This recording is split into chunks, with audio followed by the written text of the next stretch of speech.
Ça la cool, hein, on mange des chips. Ouais, on les connaît, ouais, tu connais. On est là, tu connais. Bon, Là, c'est chill. bienvenue sur Game Talk. L'émission, on reprend, tout ça, nouvelle configuration. On a remanié le truc. À mes côtés, Stéphane est là. Salut la team. Yes, moi c'est Joe, vous connaissez.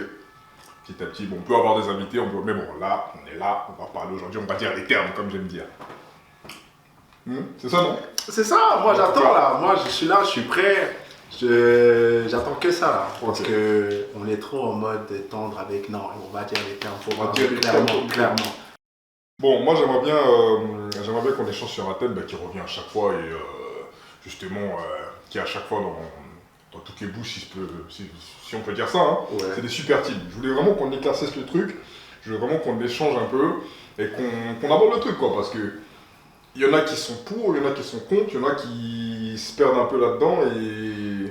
Ouais, moi je pars du principe où quand tu arrives au niveau où tu crées une super team, c'est que déjà l'équipe que tu as construite, parce qu'en général quand on construit une équipe c'est autour d'un joueur. On emmène au niveau de star ou superstar, mais que malheureusement par rapport au joueur que tu as mis autour de lui, bah, c'est plus suffisant. Et là tu arrives dans un carrefour, dans un virage, où tu as soit le joueur qui veut partir, parce que bah, il se dit bah, là où je suis, il y a un moment donné ça ne me convient plus, et les dirigeants ou les general managers ne font pas son taf en termes de recrutement, bon bah, à un moment donné, moi je suis là pour gagner, et ok la saison régulière c'est cool, mais si on arrive en phase finale et quand chaque fois on se fait sortir par une équipe qui est peut-être pas, qui était même moins bien classée que nous, bah à un moment donné, j'ai plus cette envie de pouvoir continuer là, je me sens plus, on va dire, privilégié, parce que bah, ce que je demande, on ne le fait pas. Et à un moment donné, désolé, mais je ne peux pas continuer, quoi. Je peux pas continuer. Et donc, ça part de là. Après, il faut prendre en compte Super Team à quel niveau, parce que tu as des Super Teams qui ont été construites à la fleur, on va dire, vers la fin de carrière. Quand les joueurs se sont rendus compte que j'ai rien gagné, bah, il serait peut-être temps que je puisse avoir au moins quelque chose, goûter à ce truc-là. Et tu as des super teams qui se sont mis en place alors qu'ils étaient à leur prime, tu vois. Bon, ouais. Après, attention parce qu'il y a super team et super team, je m'explique. Et encore, super team, regarde, je m'explique. Tu prends par exemple les Lakers à l'époque de Kobe. Entre-temps, c'est devenu une grosse team. Tu sais, quand il y avait les Pau Gasol. Ah oui. Ouais, ça. après son titre MVP, là. Voilà. Ouais. Bon, là, on a vu qu'il y avait du ras-le-bol et tout. Mais le truc, c'est que moi, franchement, je vois pas ça comme une super team. Enfin, c'est une super team. C'est devenu une super team entre-temps. Moi, c'est les Lakers entre 2008 et 2012, c'était pas une super team. Hein. Mais c'est ça. C'était pas une super team dans le sens où l'équipe a été construite autour de Kobe. Parce que c'est arrivé juste au départ de Shaq en 2004, avec le transfert qui a fait que Lamar Odom arrive aux Lakers. On a amené Lamar Odom parce que bah, c'était une pièce importante du système de Miami à l'époque, avec Caron Butler et Brian Grant et Shaq qui va à Miami. Et quand tu regardes bien dans la configuration, on ne garde que Lamar Odom parce que Brian Grant il part à la retraite suite à sa maladie. Et tu as Caron Butler qui va à Washington. Ouais. Donc au final, quand tu regardes bien, c'est Lamar Odom, c'était pas une superstar, c'était une star mais pas une superstar. Et ça n'a jamais été une superstar de toute façon, Lamar Odom. Même s'il avait le potentiel pour, il n'a jamais réellement montré tous les tendus de son talent pour être le joueur numéro 1 de son équipe. Ouais. Aux Clippers, ça l'a été, mais les Clippers ne gagnaient pas. Ouais. Il est parti à Miami.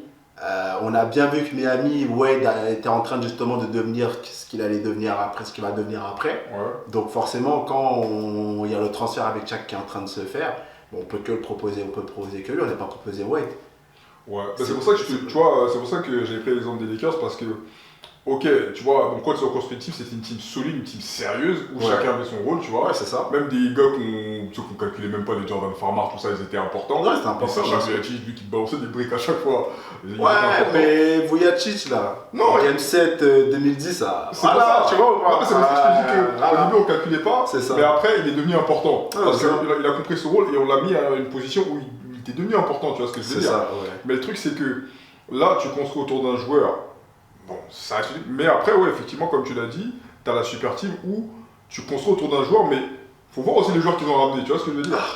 Miami par exemple. Miami, sachant qu'attention, hein, Miami de base, les trois là, ils ne devaient pas aller à Miami au départ. Chicago. Ils devaient aller à Chicago. Ouais. Et franchement, si c'était allé à Chicago, bon, on va pas se mentir, hein, je pense que Chicago, ils auraient quand même gagné, ils auraient gagné au moins deux bagues. Facile. Je pense qu'ils auraient gagné 2 bagues. Mais à quel prix? Parce que ça veut dire que Rose ne serait pas devenu Derrick Rose, le plus jeune MVP de l'histoire. Et Noah ne serait pas devenu le Joakim Noah qu'on a connu après la blessure de Derrick Rose. Ça aurait été compliqué. Donc quelque part, tant mieux qu'ils ne soient pas allés à Chicago. Mais au départ, quand on parlait de Chicago, j'ai dit, mais je sais pas s'ils se rendent compte que ils allaient prendre trop de place en fait. Et déjà, même à Miami, ils ont pris trop de place. Mais est-ce que tu penses qu'ils auraient pu garder justement Rose et Noah, ou en tout cas ils auraient pu les garder longtemps? Non. Non, je pense pas. Parce que même s'ils gagnent, en fait, tu peux gagner dans ces conditions où tu as 5 joueurs, 5 All-Stars. Parce qu'on va se dire clairement les termes, c'était 5 All-Stars. Un 5 All-Stars comme ça, c'est compliqué. Alors oui, collectivement, à un moment donné, ça va prendre. Mais tu vas brider certains joueurs. Par exemple, quand tu regardes à Miami, Bosh, il a été bridé du début à la fin. De fou. Alors que Bosh, on peut dire ce qu'on veut, le titre de 2013, si c'est pas lui là qui prend le rebond pour le 3 points de Ray Allen, là, Miami perd une deuxième finale sur 3 ans. Et ils font pas le doublé. Et le contre qu'il met à la fin sur Danny Green également dans le coin. Voilà, tout ça faut prendre en compte. Mais en fait, il a sacrifié son talent pour l'équipe. Ouais. Pour que Wade et surtout James puissent briller. Donc au final, à un moment donné, tu ne peux pas les garder trop longtemps. Et je pense que ça n'aurait pas pu le faire avec Noah. Pas par rapport au rôle qu'il a, mais par rapport à l'aura que Noah avait à Chicago à ce moment-là. Sentir quand Rose se blesse, si Chicago reste, c'est Noah. Moi, je me rappelle du premier tour Brooklyn-Chicago, Game 7. Noah, il fait un match de fou. Il est là sur tout. Et offensivement, c'était pas son truc, l'attaque. Mais il a apporté. Mais il a apporté en fait. Ouais.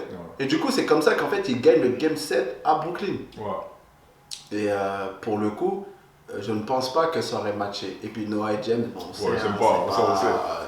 Bon, peut-être qu'il a là, bon, là maintenant, je pense que c'est passé. Ouais. Mais ça y est, parce que Noah ne joue plus et James arrive sur la fin de sa carrière. Ouais. Mais dans la même équipe, moi, je pense pas que ça aurait matché. Même pour Rose, ça n'aurait pas été bénéfique. Rose n'aurait pas été bénéfique, il n'aurait pas explosé comme il a explosé après derrière. Bon, même s'il se blesse derrière. Ouais, bon, mais voilà. Mais non, je pense pas que ça aurait après, tu vois, bon, pour justement reprendre un peu ce que j'ai dit, tu as des teams qui viennent super team entre temps, tu prends Golden State, mais après, c'est par là. Pour moi, Golden State, c'est pas une super team. Ils n'ont pas forcé les choses. Non, en fait, c'est tour de draft. Voilà, parce que dis-toi bien qu'il y a des gens, bon après ça c'est des gens, des baskettiques, ça comme on dit, qui commencent à dire non mais c'est de la triche. Parce que quand on regarde, quand t'as KD qui vient, bon, ça pour moi, KD, jusqu'à aujourd'hui, ça fera une tâche sur toute sa carrière. Fou. Mais tu vois, moi je peux pas entendre, je peux pas accepter les gens qui disent non, mais c'est de la triche, l'équipe était déjà établie, ils ont pas triché. Non. C'est de la draft, ils ont fait les choses dans les règles. Oui. Et ils ont fait des recrutements intelligents. Et le pire, c'est que Thompson de base devait aller à Indiana. Ouais. Thompson avait été drafté par Indiana. Et c'est bon. C'est pas ça? Comment? Lui, personnellement, il voulait aller aux Lakers. En fait. Oui, lui, de base, il voulait pas aller à Golden State. Lui, c'était les Lakers, quoi qu'il arrive. Ouais. Mais Golden State, Indiana le draft. Ouais. Et changement le soir de la draft, il va à Golden State. C'est un peu comme Kawhi Leonard. Et Kawhi Leonard, exactement. Et les gens ne se rendent pas compte qu'Indiana, ils ont laissé passer 2 gros joueurs comme ça. Leonard et Thompson. Ouais, alors je pense que les gens ne se rendent pas compte, ils ne savent pas imaginer l'association George, Leonard, Thompson. Bon, même si là maintenant George et Leonard jouent ensemble aujourd'hui, mais c'est pas le George de 2000 entre 2012 et 2014, avant qu'il se blesse. Et Leonard, c'est pas le Leonard de quand il gagne le titre de 2014 avec son autre tenue. Ça aurait été un truc de dingue. Mais voilà, c'est comme ça, c'est le destin qui fait que ça se passe comme ça. Mais encore une fois, tu te rends compte directement que non, Golden State n'ont pas triché.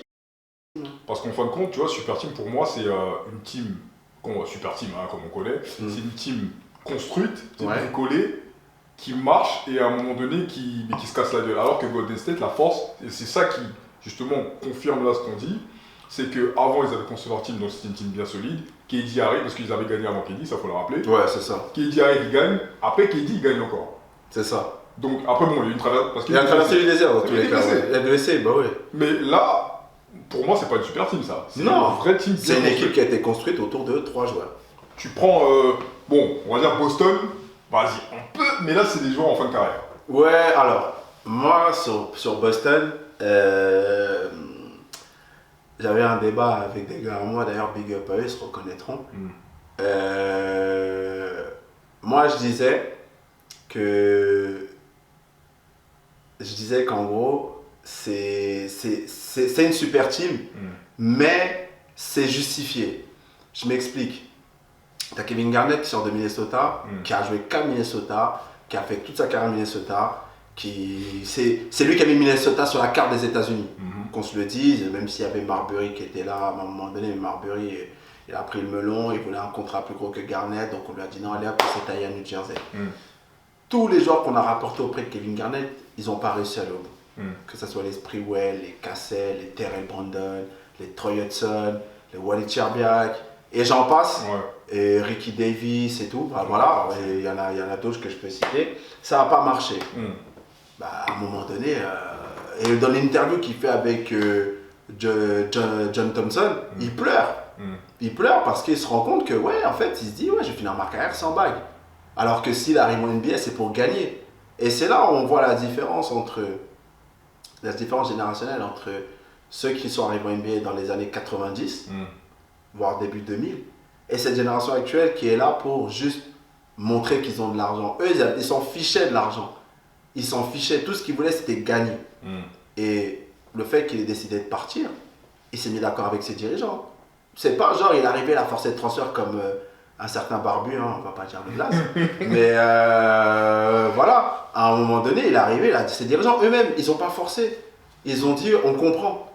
Et c'est là où je vous dis que quand un joueur il a fait toute sa carrière à un moment donné, qu'il est au bout, qu'il a tout fait, et que les dirigeants sont compréhensifs, c'est là où je dis le relationnel est important avec tes dirigeants. Mais t'es d'accord que c'est une super team quand même, Boston? Bien sûr, bah, oui, ça reste une super team, parce que la première année, ils gagnent. Parce que le truc, c'est que j'ai eu un débat aussi avec mes gars, ils vont se reconnaître, où on comparait, mais pour moi, la comparaison, elle était inutile. On comparait la super team de Miami et celle de Boston. Oh, mais non, mais ça n'a rien à voir. Parce que ça n'a rien à voir. Il y a des gens, tu sais, t'as des gens qui supportent une équipe et des gens qui supportent un joueur. Je dis, mais les gars, c'est ça votre problème. Parce que, genre, c'est très bien. Oui. On va dire les termes, les gens supportent LeBron James. Voilà, on va dire les termes. C'est ça votre problème. J'ai dit, mais vous n'êtes pas objectif et vous n'êtes pas lucide. Parce que le truc, c'est que, oui, il y a une super team, mais il faut comparer. La super team d'un côté, c'est une super team de vieux briscards, des mecs en fin de carrière, et de l'autre côté, c'est une super team de mecs à leur prime. Après, même si Boston c'était très costaud, ouais, ça, en fait, je dirais pas. Bon, parce que je crois que Pierce, il a 31 quand. Pierce a 31 quand Garnett arrive, ou 30, et Garnett a 31, Ray Allen 32. Donc, ouais, ils sont sur fin de carrière, mais tu sens qu'ils ont encore les jambes, tu vois. Ils ont du jus. Ils ont du jus, tu vois. Mais c'est vrai que comparé à Wade, Bosh et James, quand ils arrivent, ils ont 25 à peine. Je crois que Wade c'était le plus vieux, il avait 27 ans déjà. Mais que Bosh et James avaient 25 ans. Oui, bien sûr, là tu te dis, ouais. Parce que tu te dis, attends, les Garnett, ils ont des années derrière eux, tu comprends? Ouais. Donc, moi j'ai dit. Après, bon, j'avoue, c'est parti trop loin, j'ai dit, bon, là, ça devient n'importe quoi. Surtout toi, là, mon gars Kenan. Parce que tu savais très bien, mais t'as voulu pousser le truc. Il dit, oh, mais toi, les Lakers, là, en finale 2004, avec les arrête. Je dis, mais non, attends, Malone, il a 40 ans. Bon. Peyton, il en a 36, je crois, un truc comme ça. En fait, j'ai compris ce qu'il voulait dire, parce que bon, là, ça c'était pas petit ça, tu vois ce qu'il voulait dire. Mais il a dit, si c'est ça, dans ce cas, on parle de super team, les Lakers, c'était une super team aussi. Ouais, mais vas-y, Carmelo, il avait 40 ans, c'est ça, en fait. C'est fini, frère. Ouais, Peyton, c'était pas le Peyton de Seattle qui était en mode vivacité au niveau défensif et qui apporte en attaque, c'était plus du tout pareil. Sur le papier, ça fait plaisir, mais. Oui, mais on savait. En plus, je sais pas, Carmelo, il était blessé pendant longtemps. Oui, c'était déchiré un ménisque, un truc comme ça, il avait pas joué quasiment de toute l'année. Donc non, ça c'est pas pareil. Si on parle de super team, autant parler de la super team de Chicago alors. Ou de Houston par exemple. Ouais. Et en plus, ce qui est paradoxal, ce qui est drôle, c'est que Houston, ils ont fait la super team, mais ils n'ont jamais gagné, tu vois. Mais c'est ça. Ils ont fait Drexler, Barclay, Olajuwon. Ils arrivent en finale de conf, ils perdent contre Utah en 97. D'ailleurs, gros show de Stockton au buzzer, mais magnifique. Et après, 2 ans après, Pippen, après la retraite de Jordan, vient à Houston et il se rend compte que Barkley ne gagnera jamais parce que c'est un gros feignant. Et c'est pour ça qu'il va à Portland faire une autre super team avec les Steve Smith, Stoudemire, Wallace, Sabonis. Et sur le banc, tu as Detlef Schrempf, Stacey Ogman, Bonzi Wells. Une grosse équipe, mais l'équipe non plus ne gagne pas. L'équipe non plus ne gagne pas. Et c'est pour ça que je dis que faire une super team, ça ne veut pas dire forcément gagner en fait. Et ça, malheureusement, aujourd'hui, les gens ont du mal à le comprendre. C'est pour ça que beaucoup critiquent les choix de certaines superstars parce que, oui, ils veulent gagner, certes, mais ils ne veulent pas gagner en se sacrifiant en fait. Ils veulent gagner avec la facilité. Mais en fait, c'est pas comme ça en fait que quand ils vont leur carrière se terminer, parce que genre ce qu'ils oublient, c'est qu'une fois la carrière terminée, qu'est-ce que tu vas laisser comme souvenir? Moi, par exemple, je sais que quand tu penses à Ray Allen, tu penses à Game 6 Miami, tu vois, par exemple, contre San Antonio. Mais tu penses aussi à Ray Allen, gros shooter à Seattle, tu vois. Ou quand tu penses à Iverson, tu penses à Philadelphie directement, c'est lié. Ouais. Mais quand tu penses, par exemple, je vais donner un exemple, je vais te dire le joueur clairement, tu penses à James Harden, tu penses à quoi? Pour moi, c'est du bordel, James Harden. Voilà, moi sur ça, James Harden, c'est. Voilà. Non, je vais pas te mentir, je pensais à Houston, il a fait des belles années. Enfin, il a eu son moment à Houston. Il a eu son moment à Houston, et pour moi, c'est là où le choix n'a pas été bon, c'est qu'il aurait dû rester à Houston. Ouais, mais, comme j'ai dit, quand la relation avec le dirigeant ne passe plus, bah, forcément, tu n'as plus envie de partir. Après, le problème aujourd'hui de beaucoup de joueurs, c'est que eux, ils pensent que parce que soit ils ont gagné ou ils ont été en finale, ils peuvent se dire que vas-y, avec moi étant leader, je peux amener mon équipe en finale. Mais les gars, ça marche pas comme ça. Ah bah non. Il y a des joueurs qui sont faits pour être les stars, les superstars de leur équipe, il y a des joueurs qui sont faits pour être les lieutenants. Exactement. Et tant que tu sais pas quel rôle dans lequel tu es, dans lequel tu vas, mon gars, tu vas tourner. Hein. C'est pour ça qu'aujourd'hui, il y en a aujourd'hui, surtout dans des équipes, tu te poses la question, mais attends, lui, là, comment ça se fait qu'il était superstar là, il se retrouve en tant que soit 3e ou 4e roue du carrosse juste pour gagner. Mais en fait, il n'y a plus de saveur. Bah, tu prends, après, c'était pas vraiment le cas, mais c'était presque ça. Tu prends Westbrook quand il est parti à Washington, je dis, mais qu'est-ce que tu fous là, mec? Mais après, il va à Washington, parce que je crois qu'il sort de Houston. Ouais, mais tu sais, qu'est-ce que tu vas à Washington? Tu sais très bien que tu vas pas gagner. Ouais, mais il va à Washington pourquoi? Parce que Houston ne voulait pas l'envoyer là où il voulait. Ça aussi le problème. Non, j'avoue. Tu vois, et il ne voulait pas l'envoyer là où il voulait. Et comme il était en fin de contrat, après il était agent libre, il savait qu'il pouvait aller là où il voulait dans tous les cas. Même à Houston, je dis qu'est-ce qu'il fout à Houston? Pour moi, c'est simple. J'ai même pas cru depuis. Il aurait dû rester à OKC. Et partir dans une partir dans une équipe où il sait qu'il va pouvoir être le leader en fait. Franchement, il aurait dû aller à New York. Hein. New York, ça lui irait très bien. Ouais. New York, ça lui irait très bien. Et aujourd'hui, bon, il se retrouve 6e homme. C'est lui qui a voulu être 6e homme, mais même en étant 6e homme, ça marche pas. Ça marche pas, ils sont toujours en train de galérer, ils perdent dans des équipes, tu te poses des questions comment ils peuvent perdre. Mais en réalité, non, c'est normal. Et tu sais, comme je disais, pour moi, les super teams, en prenant encore l'exemple de Miami, pour moi, Miami, c'est un scandale. Parce que normalement, une super team comme ça, c'est 3 titres minimum. Allez, 4, normalement. Bah, vrai. Après, quand tu regardes les finales qu'ils ont fait contre Dallas, moi, après le Game 3, j'ai dit, vas-y, ça va être bizarre, ils vont pas gagner. Pourtant, je suis pour Miami, hein. Mais je savais qu'après le Game 3, et pourtant, le Game 3, il le gagne. Hein. Sur un tir de Bosch à mi-distance, là, sur une passe de LeBron, Bosch met le tir à mi-distance, il gagne le Game 3. Mais après, j'ai dit non, ça va pas le faire. Ah, mais Dallas, et Dallas, c'est structuré. Oui, mais c'est pour ça que je dis ça va pas le faire, parce que LeBron, il n'était pas le LeBron que de l'année d'après, des 2 années, enfin de tout le reste en fait. Il n'avait pas encore ce tir à mi-distance qui fait que les gens le laissaient shooter. Sean Martin l'avait bien verrouillé. Chandler aidait bien. Nowitzki, c'est Nowitzki. Et personne ne pouvait défendre sur lui, quoi qu'il arrive.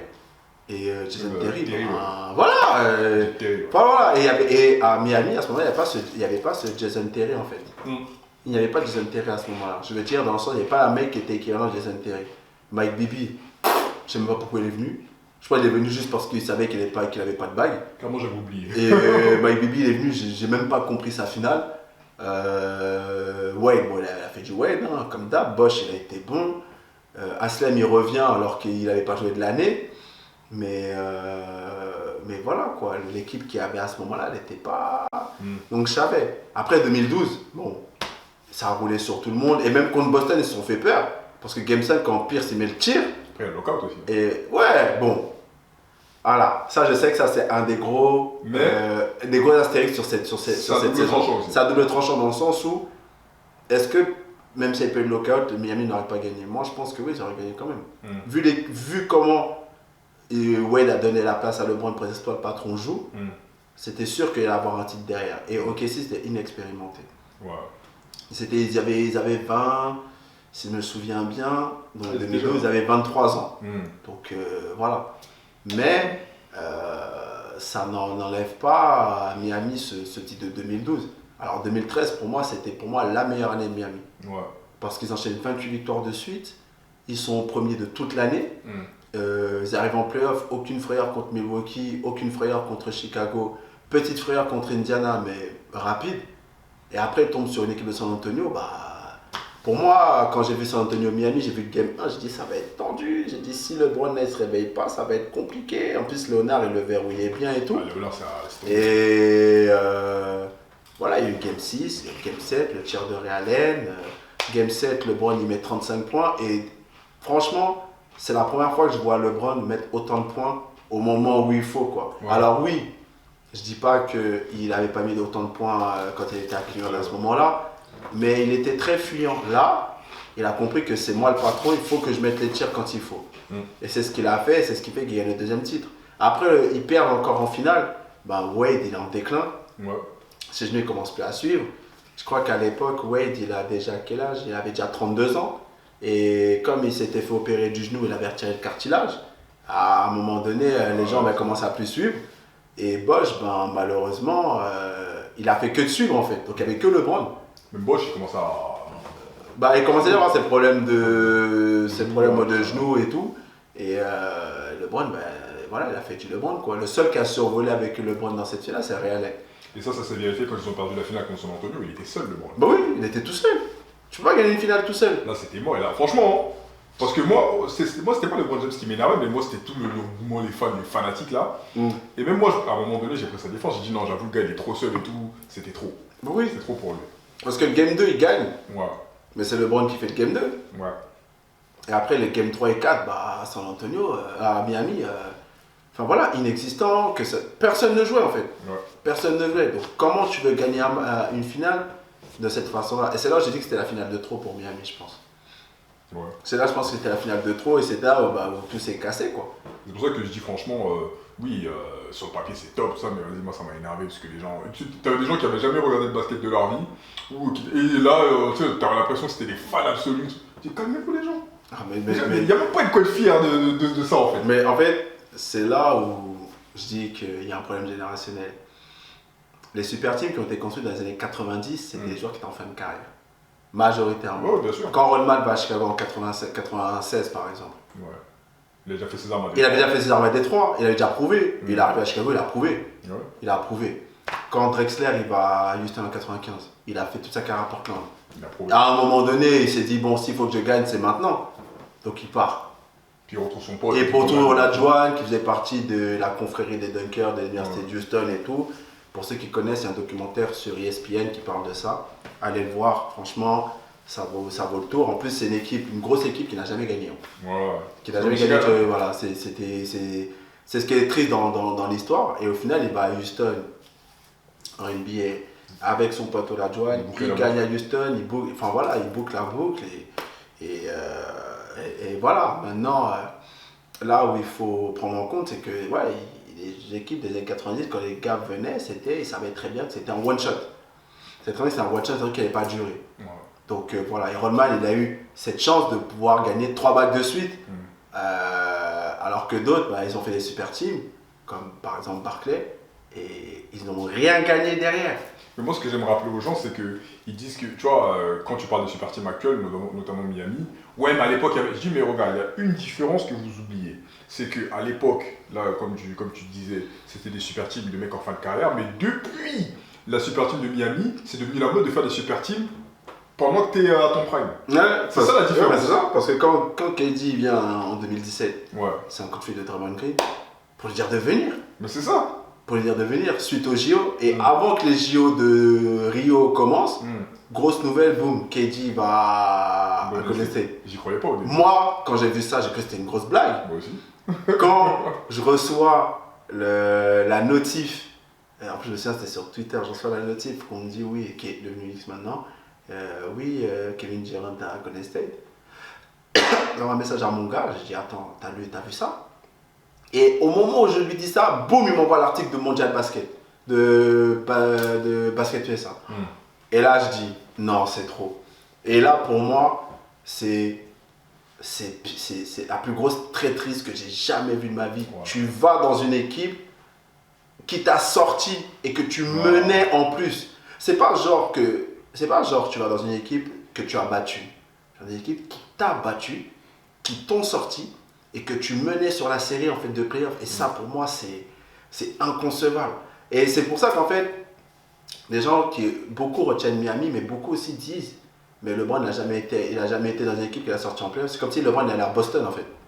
Bah justement, là j'aimerais bien rebondir là-dessus, et ça c'est mon gars qui va s'en connaître, Datch. Il me dit que non, moi, Ray Allen, limite il aime pas Ray Allen, parce que c'est un traître, lui c'est le traître machin, parce qu'il était à Boston, et il va chez l'ennemi, du coup ça crée une rivalité. J'ai dit pour moi, Miami-Boston c'est une fausse rivalité. Grave, déjà, pour moi on est totalement d'accord. Voilà, on est d'accord. J'ai dit en vérité, pour moi s'il devait y avoir une rivalité, c'est Lakers-Boston. Déjà, oui, voilà. C'est une rivalité qui a toujours existé. Donc moi je dis, la rivalité dont tu parles, est-ce qu'aujourd'hui on en parle? Mais non, on n'en parle même plus. Donc oui, à ce moment-là, oui, mais là on peut pas dire que les deux équipes, on s'en fout, même quand on voit à la télé, il n'y a pas de trucs. Non. Alors que quand c'est les Lakers-Boston, il y a de l'histoire. Il y a de l'historique, ouais. Donc oui, effectivement, oui c'est un traître, mais même traître de quoi? Moi j'ai dit pour moi, Ray Allen n'est pas un traître. Pourquoi c'est pas un traître? Parce que il a fait ce qu'il avait à faire à Boston.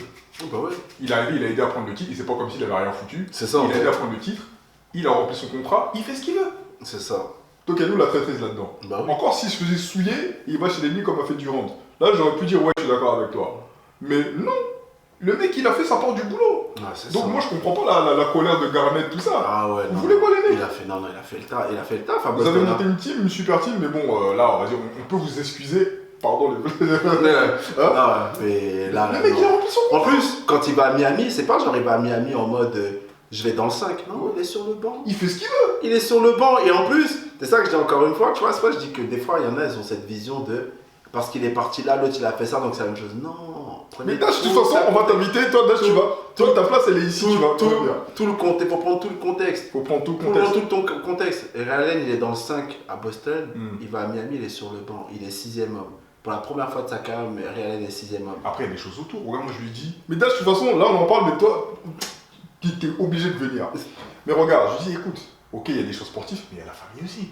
Bah ouais. Tu passes ta vie dans le froid à Boston, fin de carrière, t'as envie d'être au soleil. Sachant que toute ta carrière, t'étais dans le froid. Tu vas à Seattle, il pleut. T'es à Milwaukee, t'es sur la neige. Tu vas à Boston, il neige. C'est ça qu'il faut pas oublier. Moi, j'ai dit, moi, je suis d'accord avec lui à partir du moment où il a rempli son contrat. Bah oui. Stop. Sachant que si on regarde bien le parcours de Ray Allen à Boston, ouais. c'est pas un parcours genre en mode première année, il gagne, après il fait plus rien. L'année d'après, bon, ok, ils sortent en demi-finale contre Orlando. Mais l'année d'après, ils vont en finale. Et ils vont en finale contre les Lakers. Ils étaient à 2 doigts de battre les Lakers.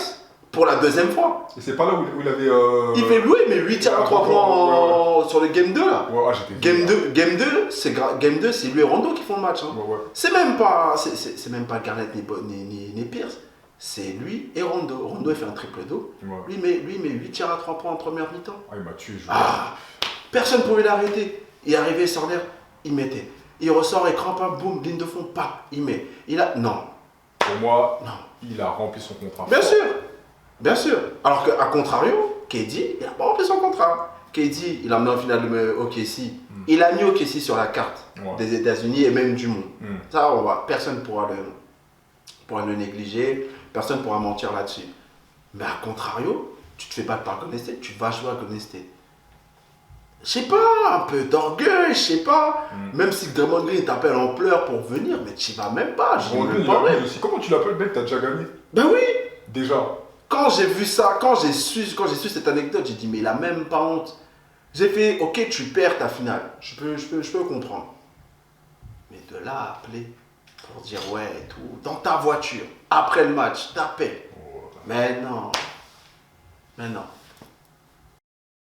Donc, super team. Ouais, et tu vois, par exemple, quand LeBron il fait ce decision, je me souviens, de base, LeBron ne voulait pas faire ce decision. Il voulait pas que ça soit fait. Alors, il avait l'idée de l'émission, mais il voulait pas que ça soit un truc en prime time. Voilà, c'est ça. Lui, il voulait pas l'idée du prime time. Lui, il voulait juste l'idée de l'émission. À la fin, il a validé comme ça. Et c'est son manager, là, Rich Paul, qui a poussé le truc pour que ça se fasse en prime time et tout. Et de là, c'est. Et lui, il lui disait que ça allait faire booster, sa cote. Mais ça l'a fait ça l'a fait chuter carrément. Quand l'année se termine, après la première année avec la super team de Miami, il est que 5e au classement pour le classement du MVP de l'année. Il est que 5e. Moi, ce qui m'étonne, c'est que tu vois, ou alors, je sais pas, il s'est dit, bon, c'est pas grave, mais comment se fait-il qu'il ait pas eu l'intelligence de se dire que ça pourrait faire un bad buzz? Parce que déjà, il quitte pour créer une super team à Miami. Il sait que ça va faire parler. Maintenant, il fait ça, il accentue le bordel, il sait que ça va encore plus enrager les gens. Tu vois?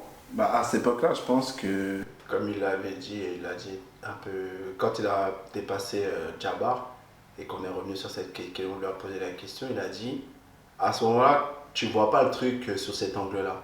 Ouais, toi, tu vois que le bon côté du truc. Ouais, parce que bien sûr, à Miami, ils vont être contents. Bah oui. Mais le reste. Mais. Parce qu'à Miami, il y a le reste. Tu vois ce que je veux dire? C'est ça. Et à ce moment-là, et c'est comme pour beaucoup de choses dans la vie en général, toi, tu vas voir que le bon côté parce que c'est le truc qui est ton intérêt en fait. Oui, mais tu vois pas l'intérêt de l'autre à côté quand tu vas faire ton acte. Et là, pour le coup, il le fait, mais en mode oh, de toute façon, je m'en fous. Tu vois, c'est comme quand il perd contre Dallas. Ce qu'il dit en conférence de presse.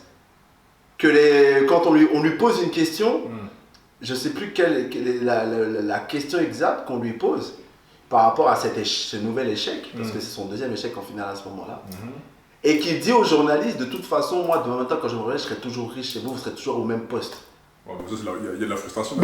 Mais oui, mais tu es frustré. Mais c'est un peu le boomerang de ce que tu as fait pour The Decision, tu vois. Pourtant, LeBron, c'est le joueur que je suis depuis qu'il est au lycée. Ouais, pareil. Depuis qu'il est au lycée, je le suis. Quand Saint Vincent Sainte Marie passait sur ESPN et qu'à l'époque, j'arrivais à voir les matchs sur ESPN parce qu'il y avait Canal Sat. Ouais. Voilà. Mais ça, pour moi, quand il l'a fait, j'étais mitigé. Et je me souviens à l'époque, mes potes me disaient, ouais, alors toi, je suis sûr que tu as dû kiffer le fait que il est dans ton équipe à Miami. Je fais ouais, je kiffe, mais je kiffe pas la conférence de presse. Pour moi, elle était inutile. Ouais. Et il a retenu les leçons quand il retourne à Cleveland. Il a juste fait un courrier. Même, ouais, il a fait un courrier. Il a un courrier de même pas 5 lignes. Article de journaux, je retourne à Cleveland fin. Après, il a fait la couverture d'un magazine quand même. Ouais, mais ça, c'est bon, ça encore, ça va. Ça encore, c'est normal. Mais ça, c'est normal. Toi, ça, c'est, on va dire, c'est l'événement de l'année à ce moment-là parce qu'il perd et il retourne chez lui. Ouais. Donc, vas-y, on va dire, mais je préfère un courrier, couverture de magazine, un truc en prime time. Ouais, non, j'avoue, c'est trop. Là, tu humilies des milliers de personnes qui te soutiennent depuis que tu es au lycée. Au final, est-ce que finalement, bon, ok, il va à Miami, il fait tout le truc, tout le bras. Est-ce que, bon, ils prennent 2 titres? Oui. Mais toi, est-ce que tu penses qu'ils auraient pu en prendre plus? Et au final, en termes de ratio, est-ce que tu penses que c'est une réussite? Ils marchent sur la conférence Est pendant 4 ans. Mais, parce qu'ils prennent 2 titres, mais ils en perdent combien? Ils en perdent 2. Mais ils en perdent 2, dont un où ils auraient pas dû perdre contre Dallas. Même si je le sentais pas, mais ils ne devaient pas le perdre. Ils étaient trop chauds. Ils étaient trop chauds en termes d'organisation et tout. Rick Carlisle, c'est un bon coach, faut se le dire. Après, le deuxième titre, la deuxième finale qu'il perd, c'est justifié. LeBron est tout seul. Wade, il est blessé, c'est l'ombre de lui-même. Tu vois bien que Wade, il n'arrive plus du tout à tenir correctement comme il tenait, on va dire, les 2 premières années de Miami. Même la finale 2013, il est encore le Wade qu'on connaît, tu vois. Mais l'année d'après, tu vois que le corps commence à ne plus suivre. Les genoux commencent à se faire comprendre que mon gars, ça devient compliqué. Et même, il y a une scène, je me souviens, j'avais vu ce match-là en direct. Quand il est dans les vestiaires, il se met du champagne sur les genoux. Wade enlève ses genouillères et il se met du champagne sur les genoux parce que le champagne est frais. Ah ouais. Pas tellement il avait mal. Ah ouais. Et ça, c'est un truc qui m'a marqué. C'est là où je me dis, ouais, là même, il sentait que le déclin commençait à arriver. Ouais. Parce que, ok, il reste à Miami. Miami, bon, rate les playoffs en 2015, font les playoffs en 2016. Ils ont même fait sortir Toronto. Ça aurait pu être une finale de conférence de dingue, même Cleveland-Miami. Ça aurait été donc James contre Wade. Mais ça s'est pas fait. Mais à contrario, tu sens que Wade n'était plus le Wade qu'on connaît, quoi. Après, les matchs explosifs, donc. Bah, forcément. Forcément, les joueurs qui ont des jeux explosifs, on voit après ce que ça donne. Hein. Bien sûr. On voit la Derrick suite. Rose, Hein. Derrick Rose, bah. Mais bon, moi, bon, personnellement, moi, je sais pas, tu me diras ton avis. Pour moi, avoir une super team, parce qu'il y a plusieurs exemples, là, tu prends Denver par exemple, bon, c'est une team solide de ouf, ils ont roulé sur les gens, et voilà, ça prouve que la super team, c'est pas. Ah oui, ouais, Denver, à un moment donné aussi, ouais, ils avaient une grosse équipe, ouais. Les Clippers, ils ont toujours eu des grosses teams, mais c'est une équipe maudite. Ouais, non, je suis pas des Lakers, moi je le dis, hein, il y a une malédiction sur cette équipe. Hein. À l'époque, Donald les Canadiens, Sterling. ça. Échec, pas possible. Bon, en même temps, fin de carrière, bon, ok, mais quand même. Brooklyn. Ouais. Ouais. Ils ont bah, toujours eu. Ouais, mais Brooklyn, déjà, Deron Williams, c'était l'homme de lui-même. Joe Johnson, pareil. Ouais. Pierce, c'était plus du tout le Pierce de Boston. Et Garnett, bah, elle était. Ça y est, Même récemment avec le trio là, Durant, Irving. Moi, je pense que ça. C'est pas une question de fin de carrière. Je pense que ça, c'est. Non, pas fin de carrière. Hein. Ah. Pour moi, c'est un flop. Hein. Ah oui, non, mais oui, Ah, clairement, oui, c'est. Parce qu'on Oui, dit, c'est un gros flop. Hein. Parce qu'on me dit, ouais, non, Kevin Durant, c'est parce qu'il avait mordu. Et Non. Ça, c'est pas ça. Ça, c'est trouver une excuse. Ça, c'est un parmi tant de trucs qui se sont passés. Harden, ils font, en soi, le trait, ils ont fait combien de matchs? Ils ont fait 5 matchs ensemble. Apparemment, il y a des problèmes de caractère au niveau de Kyrie Irving. Enfin voilà, à un moment donné, il faut dire les choses telles qu'elles sont. Ils ont essayé, ça Ça va marcher. Même Phoenix, je sais pas, j'arrive pas à les sentir en fait. Moi, j'attends de voir. Parce que Bill n'est pas encore là. Ouais. J'attends de voir. Mais Bill, c'est pas un mec qui fait des saisons complètes, lui. C'est ça le problème en fait. Moi, j'ai toujours dit, il y a des joueurs. Il est bon. Il est très fort. Franchement, Bradley Bill, depuis qu'il est arrivé en NBA, moi, il me fait que de me surprendre. Parce qu'il montre réellement que, vas-y, les gens ne comptent pas sur moi, les gens vont apprendre à compter sur moi. Mais là, le fait qu'il soit tout le temps blessé, Ça fait mal. c'est compliqué. C'est compliqué. Du coup, Phoenix, quand il perd certains matchs, c'est parce qu'il n'est pas là. Bien sûr. Et... C'est pour ça que moi, quand je parlais avec mes gars, j'aurais dit, les gars, moi je suis très exigeant avec Phoenix. C'est finale de conférence ou c'est un flop. Je veux rien savoir. Ah, toi, t'es gentil. Moi, j'ai dit, soit ils vont en finale, soit rien. Mais c'est ce que j'avais dit au début, mais après je me suis dit, bon, après on va mettre un peu d'eau dans notre vin. Finale de conférence minimum, sinon c'est un flop. De toute façon, moi, je vais dire clairement. Hein. Vu le contexte actuel de la NBA en termes de classement et tout, ils sont qu'à 16 matchs et tout. Je pense que si d'ici février le classement ne bouge pas, Denver ne conserve pas son titre et les Lakers vont surprendre. Moi, c'est ça que j'ai dit. Moi, c'est ce que j'ai dit. J'ai dit si la conjoncture actuelle de la NBA reste la même jusqu'à février, Denver perd son titre, les Lakers vont surprendre. Et quand les Lakers vont surprendre, c'est qu'ils vont aller en finale. Bah parce que l'année dernière, ils ont bricolé entre temps, ils vont en finale de conf. Hein. Sachant que moi, ils m'ont rendu ouf toute l'année, mais ils vont en finale de conf. Voilà. Et là, l'équipe, il n'y a pas eu de remaniement d'équipe, à part quelques joueurs qui sont rajoutés. C'est quasiment l'ossature reste la même, donc Reeves, LeBron, Davis, Vanderbilt, qui encore Hachimura, enfin voilà. Là, sachant qu'ils ont rajouté Christian Wood, qui est plutôt pas mal, alors que beaucoup critiquent parce que physiquement par rapport à comment il est, alors que moi je trouve qu'en sortie de banc c'est très bien. Moi je pense qu'il pourrait scorer plus quand même. Ouais, mais après ça, ouais. mais toi, comme je disais, c'est le même cas que Bosch et qu'il y a eu avec Bosch. Ouais, il misait son rôle. À un moment donné, ton rôle il change. Ouais, c'est clair. Tu pourras pas, à part si tu es le go-to player, ouais, ton rôle il va pas changer. Mais quand tu as une pièce rapportée comme ça, tu sais qu'il y a des trucs que tu ne pourras pas pouvoir faire. Et puis il défend un peu quand même parce qu'avant, voilà, pas qu'on lui pense à là, Darvin Ham il lui met la pression à chaque fois pour ouais. qu'il défende, mais en même temps il y a Ace qui est là. Ouais. Il y a déjà Ace qui est là. Donc si lui ne fait pas le taf, Ace il vient sur le terrain. Donc dans tous les cas, il y a ce qu'il faut. Ouais. Il y a ce qu'il faut. Et j'attends Vanderbilt et Gabe Benson quand ils vont revenir. Ça va être autre chose. Ça je m'inquiète Mais pas. en tout cas, pour conclure un peu, hein, moi je pense que les super teams, c'est bien, c'est beau. Sur NBA 2K ça déchire. Mais en vrai. Pour moi, ouais, une super team, une super team, mais j'ai même allé plus loin dans mon terme. Une super team, ça ne se crée pas, ça ne se construit pas, ça se crée. Exactement. Et c'est pour ça que quand je vois... Je ne suis pas fan de Golden State. Hein. Je ne suis pas fan de Golden State. Mais il faut respecter. Exactement. Il faut respecter ce qu'ils ont fait. On va comparer. On ne peut pas comparer... bon, les époques, on ne pourra jamais les comparer. Parce que si on compare les époques, est-ce que Chicago battrait Golden State de 2017? On ne saura jamais puisque ce n'est pas la même génération. Ouais. Mais, si on prend de manière générationnelle les grosses équipes, la majorité, elles ont été construites. Les super teams qui ont gagné, ils ont gagné en one shot. C'est Boston. Ouais. Miami, ça a été sur le long. Mhm. Les Lakers, ils n'ont jamais gagné dessus avec une super team. Mais quand les Lakers construisent, créent leur équipe, c'est là où ils gagnent. Quand les Lakers vont construire une super team, ils ne gagnent pas. Ouais. Comme beaucoup d'équipes. Là, par exemple, je vois, comment ça s'appelle, je vois les Clippers. Moi, je le dis tout de suite, hein, les Clippers vont aller en playoff, mais ils ne gagnent pas. Bah, bien sûr. Ils gagneront Déjà, pas. ils avaient des grosses teams à l'époque. Déjà, ils ont déjà eu des grosses teams, ils n'ont jamais gagné. Là, ils ne gagnent pas. De toute façon, c'est une franchise maudite de l'Internet. Je ne sais pas qu'est-ce qu'il a fait sur eux là.